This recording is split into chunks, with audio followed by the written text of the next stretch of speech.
দিনের শুনানি ছিল, তো ডক্টর বদিউল আলম মজুমদারের পক্ষে আমাদের শুনানি আমরা শেষ করেছি।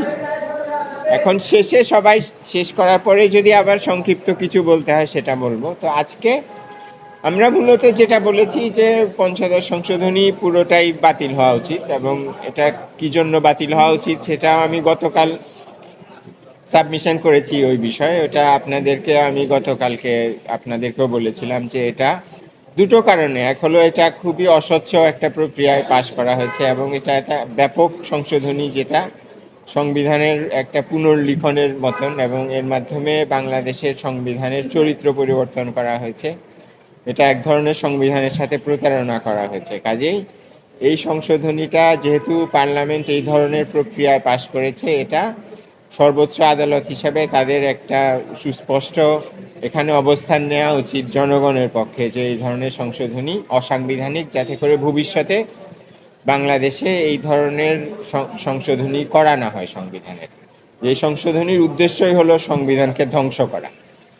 তো ওই ওই আমাদের ওই কথাগুলোর ধারাবাহিকতায় আজকে আমরা যেটা বলেছি যে এই সংশোধনী যদি পুরোটা বাতিল করা হয় তাহলে দু একটা জায়গায় কিছু এক ধরনের শূন্যতা বা সমস্যা তৈরি হতে পারে।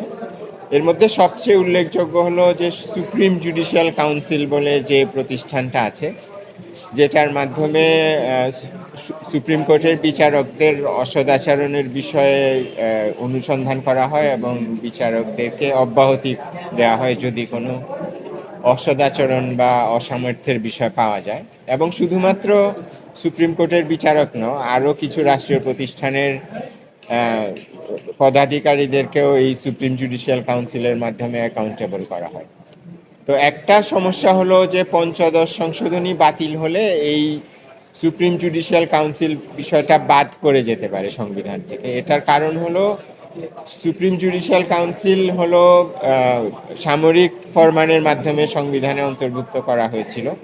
পরবর্তীকালে পঞ্চম সংশোধনীর মাধ্যমে এগুলোকে সংবিধানের অংশ করা হয়, এবং আমাদের আপিল বিভাগ একটা রায়ে পঞ্চম সংশোধনী অবৈধ ঘোষণা করেন, যার ফলে এই সামরিক ফরমানের মধ্যে সংবিধানে অন্তর্ভুক্ত করা সুপ্রিম জুডিশিয়াল কাউন্সিল বিষয়টা অসাংবিধানিক একটা বিষয়ে পরিণত হয়।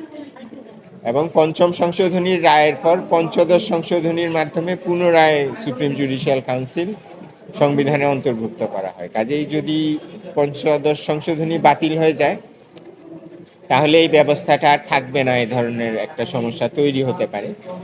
তবে এখন যেহেতু আমাদের সংসদ আছে, তারা এগুলো আবার পুনঃপ্রবর্তন করতে পারেন, কিন্তু যতক্ষণ না ওনারা করছেন তার আগে, এবং যেহেতু এই বিষয়টার সাথে বিচার বিভাগের স্বাধীনতার বিষয় জড়িত এবং বিচার বিভাগের স্বাধীনতার সাথে জনগণের বিচারিক সুরক্ষার বিষয় জড়িত, কাজে আমরা আদালতকে বলেছি যে আদালত পঞ্চদশ সংশোধনীর যেই ধারার মাধ্যমে সুপ্রিম জুডিশিয়াল কাউন্সিলটা সংবিধানে অন্তর্ভুক্ত করা হয়েছে সেই ধারাটা বাদে বাকিটুকু পুরোটা অসাংবিধানিক ঘোষণা করতে পারে।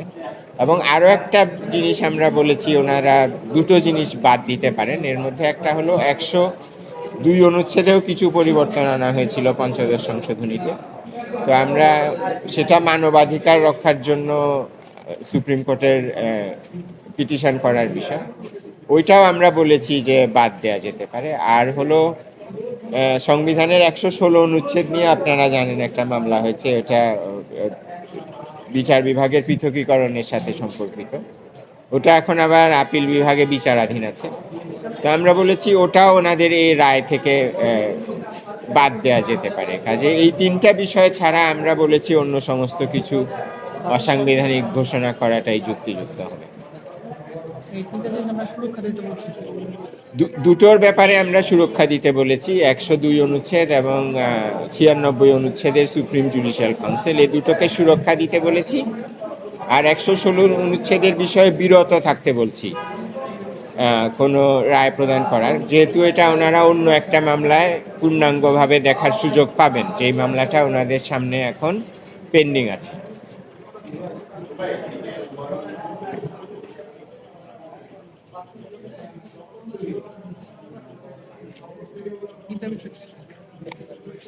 হ্যাঁ হ্যাঁ, সেটাই আমি ব্যাখ্যা করলাম। দুটো জিনিস, না ভ্যাকুয়াম তৈরি হবে না। আমি যেটা বলেছি, ওনারা যেই দুটো ধারার মাধ্যমে, পঞ্চদশ সংশোধনীর যেই দুটো ধারার মাধ্যমে সুপ্রিম জুডিশিয়াল কাউন্সিল এবং 102 অনুচ্ছেদে সংশোধনী করা হয়েছিল, ওই দুটো অনুচ্ছেদকে অসাংবিধানিক ঘোষণা করবেন না, বাকি সব কিছুকে অসাংবিধানিক ঘোষণা করবেন। তাতে করে কোনো শূন্যতা তৈরি হবে না।